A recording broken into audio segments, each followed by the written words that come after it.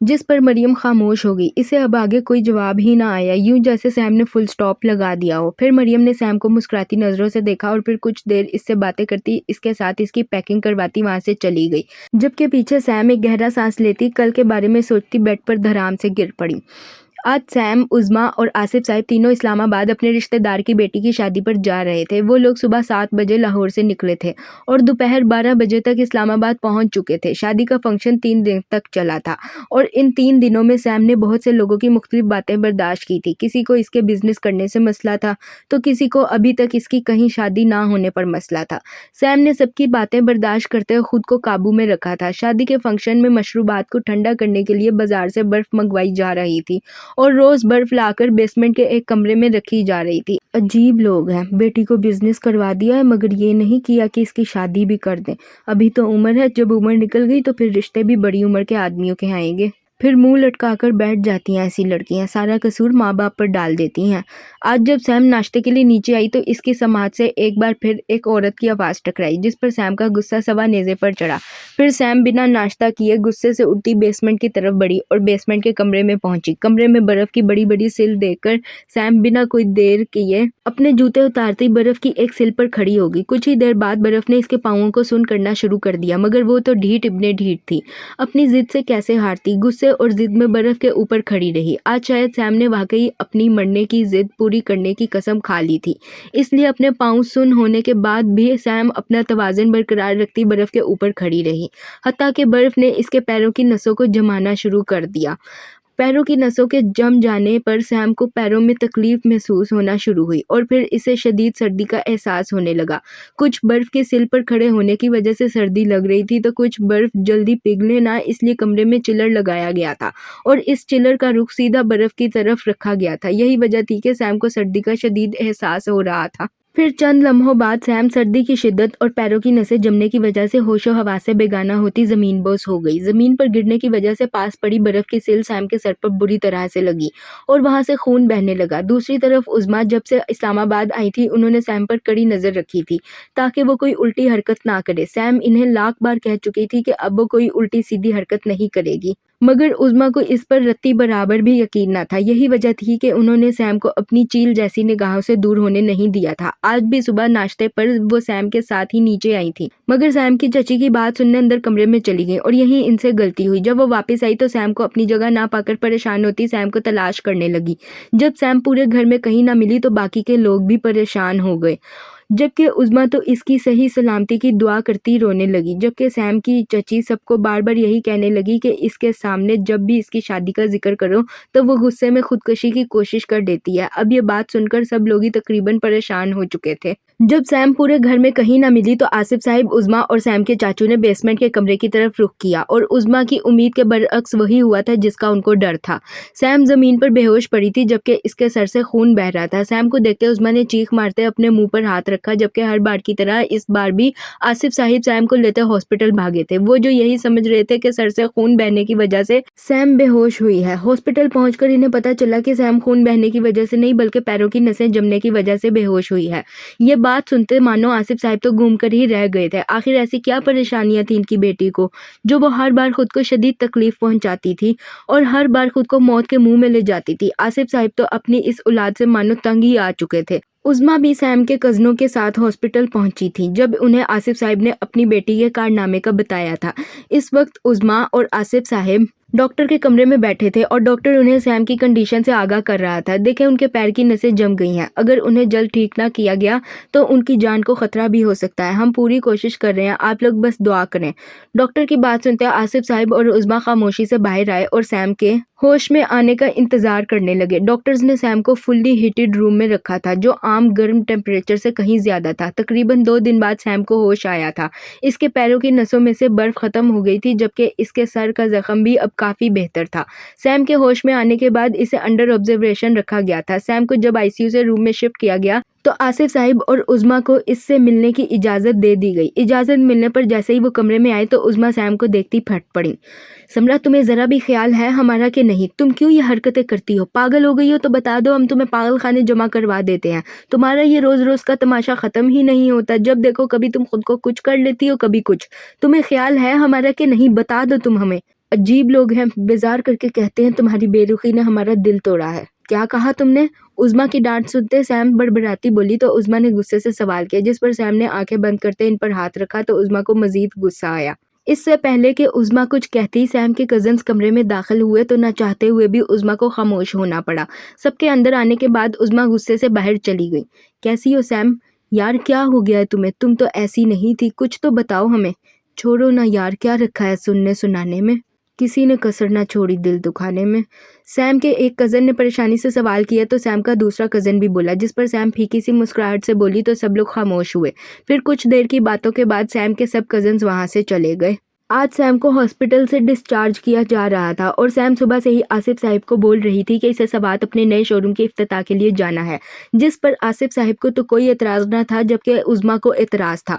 وہ نہیں چاہتی تھی کہ سیم سوات اکیلی جائے اور پھر سے خود کے لیے کوئی مصیبت کھڑی کرے، اس لیے وہ بار بار بس یہی کہہ رہی تھی کہ یا تو سیم سوات نہ جائے یا پھر وہ خود سیم کے ساتھ جائیں، جس پر سیم تو بالکل راضی نہیں تھی۔ اسے سوات میں کتنا وقت لگتا ہے یہ وہ نہیں جانتی تھی، اور پھر اسے سوات سے آگے کشمیر بھی جانا تھا۔ اس نے خان امپائر کے مالک بلال خان کے ساتھ پارٹنرشپ کی تھی اور انہوں نے ہی اسے کشمیر اپنے گاؤں میں اپنی بیٹی کے نکاح پر مدعو کیا تھا۔ یہ بات آصف صاحب پہلے سے ہی جانتے تھے، اس لیے انہیں سیم کے اکیلے جانے پر کوئی اعتراض نہ تھا۔ خیر پورے ایک دن کی بحث کے بعد آخرکار سیم نے عظمیٰ کو منا ہی لیا تھا اور اب وہ لوگ کل صبح اسلام آباد سے روانہ ہونے والے تھے۔ سیم سوات جانے والی تھی اور آصف صاحب اور عظمیٰ واپس لاہور جانے والے تھے۔ مگر عظمیٰ نے سیم سے وعدہ لیا تھا کہ وہ خود کو کوئی نقصان نہیں پہنچائے گی، اگر اس بار اسے ایک بھی خروچ آئی تو وہ اس کا آئندہ باہر کہیں بھی اکیلے جانا بند کر دیں گی، اور سیم ان سے وعدہ کر چکی تھی۔ پھر صبح 10 بجے کے قریب سیم اپنی گاڑی جس میں وہ لوگ اسلام آباد آئے تھے میں اسلام آباد سے سوات روانہ ہوئی تھی، جبکہ آصف صاحب اور عظمیٰ اپنے باقی رشتہ داروں کے ساتھ واپس لاہور روانہ ہو گئے تھے۔ تقریباً 4.5 گھنٹوں بعد سیم سوات کی حدود میں داخل ہوئی اور پھر وہ سیدھا لا سرین ریزورٹ پہنچی اور وہاں پر اپنا سامان رکھتی کچھ گھنٹے آرام کرنے کے بعد سیدھا اپنے شو روم پر آ گئی اور اس کی افتتاحی تقریب کو خوب انجوائے کیا۔ پھر ایک رات سوات میں گزارتے اگلے ہی دن وہ کشمیر کے لیے نکل گئی۔ آج اسے بلال خان کی بیٹی کے نکاح میں شرکت کرنی تھی۔ سیم فل سپیڈ میں اپنی منزل کی طرف رواں دواں تھی جب اچانک اسے معلوم ہوا کہ اس کی گاڑی کی بریکس فیل ہیں۔ گاڑی کی بریکس فیل ہوتی دیکھ کر سیم پریشان ہوئی کیونکہ کل شام تک اس کی گاڑی بالکل ٹھیک تھی۔ خیر اب اسے اس مصیبت سے نکلنا تھا۔ پہلے تو اسے سمجھ ہی نہ آیا کہ وہ کیا کرے، مگر پھر اسے اندازہ ہوا کہ وہ کشمیر کی حدود میں داخل ہو چکی ہے اور اب اسے آگے صرف گاؤں تک جانا ہے۔ مگر کشمیر میں داخل ہوتے ہی اسے احساس ہوا کہ اس کی گاڑی کی سپیڈ بہت تیز ہے، جبکہ کشمیر کی حدود میں داخل ہوتے ہی سیم کسی گاؤں کے کچے راستے پر آ چکی تھی۔ اس راستے پر بچے بھی کھیل کود میں مصروف تھے، جبکہ اس راستے کے دونوں اطراف درخت اور کھیت موجود تھے جس میں کسان کھیتی کر رہے تھے۔ سیم پریشان سی ہارن بجاتی آگے بڑھ رہی تھی جب اچانک اسے سامنے راستے پر ایک چھوٹا سا بچہ کھڑا نظر آیا۔ اس کے ہارن بجانے پر وہ 2 سالہ بچہ خوشی سے تالی مارتا لطف اندوز ہو رہا تھا۔ جب سیم نے دیکھا کہ اب اس کے پاس گاڑی روکنے کا کوئی اور طریقہ نہیں ہے اور بچہ بھی راستے سے ہٹنے کو تیار نہیں ہے تو اس نے فوراً ہی گاڑی کو دائیں جانب گھمایا اور پھر اس کی گاڑی سیدھی جاتی ایک درخت میں لگی، جبکہ درخت میں گاڑی لگنے کی وجہ سے سیم کا سر بری طرح سے اسٹیئرنگ پر لگا اور اس کے سر سے خون لکیروں کی صورت میں اس کے چہرے پر بہنے لگا۔ اس وقت وہاں سیم کو بے اختیاری اپنی موت سے خوف آیا۔ وہ جو بار بار خود کو موت کے منہ میں پہنچاتی تھی زندگی کی اہمیت جان گئی اور پھر اس وقت اس کے دل نے شدت سے زندگی کی دعا مانگی تاکہ وہ اپنے گناہوں کی معافی مانگ سکے اور ایک اچھی زندگی جی سکے۔ اپنی زندگی کی دعا مانگتے مانگتے نہ جانے کب سیم ہوش و حواس سے بیگانہ ہوئی، اسے پتہ ہی نہ چلا۔ آخری چیز جو اس نے محسوس کی تھی وہ کسی شخص کا ہاتھ تھا جس نے اسے گاڑی سے کھینچ کر باہر نکالا تھا اور پھر اسے گود میں اٹھاتے بھاگا تھا۔ وہ اسے لے کر کہاں گیا تھا اسے نہیں پتا تھا کیونکہ اس کے بعد سیم کی ساری حصیں بند ہو گئی تھی۔ بس اس کی سماعت میں ایک نوجوان شخص کی حسین آواز گونج رہی تھی جو بار بار اسے جگانے کی ناکام کوشش کرتا ہلکان ہو رہا تھا اور پھر آہستہ آہستہ وہ حسین آواز بھی بند ہو گئی تھی۔ کشمیر کے گاؤں کی کچی سڑکوں پر اس وقت ایک کالے رنگ کی لینڈ کروزر فل سپیڈ میں آگے بڑھ رہی تھی۔ اس گاڑی میں اگلی سیٹ پر 2 نوجوان لڑکے بیٹھے باتوں میں مصروف تھے، جبکہ پچھلی سیٹ پر ایک نوجوان لڑکی بیٹھی کشمیر کی کچی سڑکوں کے دونوں اطراف بنے کھیتوں کو دیکھ رہی تھی۔ گاڑی کی سپیڈ کے ساتھ ساتھ وہ کھیت بھی سپیڈ میں گزرتے جا رہے تھے جب اچانک اس لڑکی نے ایک گہرا سانس لیا۔ کیا ہوا لائبہ، تم ٹھیک ہو؟ جی سر میں ٹھیک ہوں، بس تھوڑا سا تھک گئی ہوں۔ ہمارا کام ہی ایسا ہے کہ تھکاوٹ ہو ہی جاتی ہے۔ تم فکر مت کرو، سوات پہنچ کر ہوٹل کے کمرے میں جم کر آرام کرنا۔ ہم چیف سے کہیں گے اگلے 1 مہینے کی چھٹی ہمیں لازمی دے۔ آخر ہم نے اتنا بڑا اور خطرناک گینگ پکڑا ہے جو لڑکیوں کی اور ڈرگس کی اسمگلنگ کرتا تھا۔ ازلان کی بات سنتے لائبہ فوراً بولی تو عفان نے مسکراتے جواب دیا، جس پر ازلان اور لائبہ بھی مسکرائے۔ وہ تینوں ہی اس وقت اپنے کیریئر کا سب سے مشکل کیس سالو کر کے آ رہے تھے۔ لڑکیوں اور منشیات کی اسمگلنگ کشمیر کے ایک گاؤں سے کی جا رہی تھی اور وہ تینوں پچھلے 5 مہینوں سے اس گاؤں کا حصہ بن کر رہ رہے تھے اور اب آج اس کیس کو سالو کرتے واپس سوات جا رہے تھے۔ ابھی وہ تینوں اپنی باتوں میں مصروف آگے بڑھ ہی رہے تھے کہ اچانک انہیں سامنے سے ایک کالی مرسیڈیز آتی دکھائی دی، مگر اس گاڑی کو دیکھتے جس بات نے عفان اور ازلان کو حیران کیا تھا وہ تھا اس گاڑی کا سلو نہ ہونا اور مسلسل بلنکر اور ہارن مارتے گزر جانا۔ کیسا جاہل ڈرائیور ہے، ایسی سڑک پر ریش ڈرائیونگ کر رہا ہے، گاڑی ایسے چلا رہا ہے جیسے اس کی گاڑی میں بریکس نہ ہو۔ ازلان کی بات سنتے عفان بھی بولا تو ازلان نے نفی میں سر ہلایا۔ ابھی وہ دونوں باتیں کر ہی رہے تھے کہ اچانک اس مرسیڈیز کے سامنے ایک 2 سال کا بچہ آ گیا۔ اس بچے کو دیکھتے لائبہ نے اپنے منہ پر ہاتھ رکھا، جبکہ ازلان اور عفان نے بھی حیرانگی سے دیکھا۔ تبھی وہ مرسیڈیز دائیں جانب گھومی اور اس بچے کو بچاتے ہوئے بری طرح سے ایک درخت سے ٹکرائی۔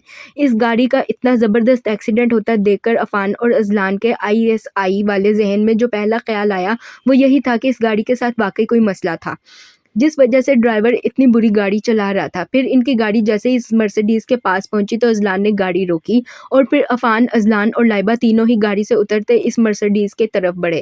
گاڑی کا ایکسیڈنٹ ہوتے دیکھ کر گاؤں والے فوراً اس گاڑی کے گرد جمع ہو چکے تھے، مگر کسی نے بھی آگے بڑھ کر مدد کرنے کی کوشش نہیں کی تھی۔ ازلان، عفان اور لائبہ تینوں ہی لوگوں کو ہٹاتے بھاگ کر گاڑی کے پاس پہنچے اور پھر ازلان نے آگے بڑھتے فوراً سے گاڑی کا دروازہ کھولا تو اسے سامنے ہی ایک لڑکی نظر آئی جس کا سر اسٹیئرنگ پر پڑا ہوا تھا اور اس کے سر سے خون نکلتا اسٹیئرنگ کے ساتھ ساتھ گاڑی کو بھی لال کر رہا تھا۔ پھر ازلان نے فوراً سے اس کا کندھا پکڑتے اسے سیدھا کیا تو سیم کا حسین چہرہ اس کی آنکھوں کے سامنے آیا۔ سیم کو خون میں لت پت دیکھتے ازلان کے دل میں ٹیس اٹھی اور یہ وہ پہلی بار تھا جب ازلان رحمان اعظم کا دل سیم آصف کے لیے دھڑکا تھا۔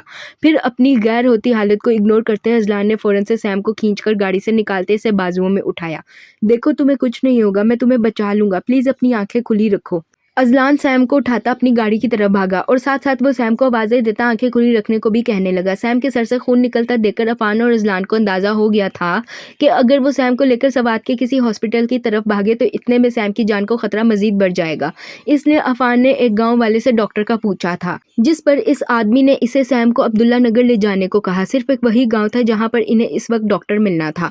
ازلان سیم کو لیتا گاڑی کی پچھلی سیٹ پر بیٹھا جبکہ عفان بھاگ کر ڈرائیونگ سیٹ پر بیٹھا۔ لائبہ بھی سیم کی گاڑی سے اس کا سامان نکالتی اپنی گاڑی میں رکھتی فوراً عفان کے ساتھ والی سیٹ سنبھال گئی۔ پھر عفان گاڑی کو موڑتا اسپیڈ میں عبداللہ نگر کی طرف بڑھا لے گیا۔ تقریباً 10 منٹ بعد وہ لوگ عبداللہ نگر میں داخل ہوئے تو عفان نے ایک آدمی سے ڈاکٹر کا پوچھا، جس پر اس آدمی نے سیم کی حالت دیکھتے اسے عبداللہ نگر کی حویلی جانے کو کہا، جبکہ خود وہ ڈاکٹر کو لیتا حویلی پہنچا۔ عفان کی گاڑی جیسے ہی حویلی کے قریب پہنچی تو ایک آدمی نے فوراً سے حویلی کا دروازہ کھولا، یوں جیسے وہ ان کا ہی انتظار کر رہے ہوں۔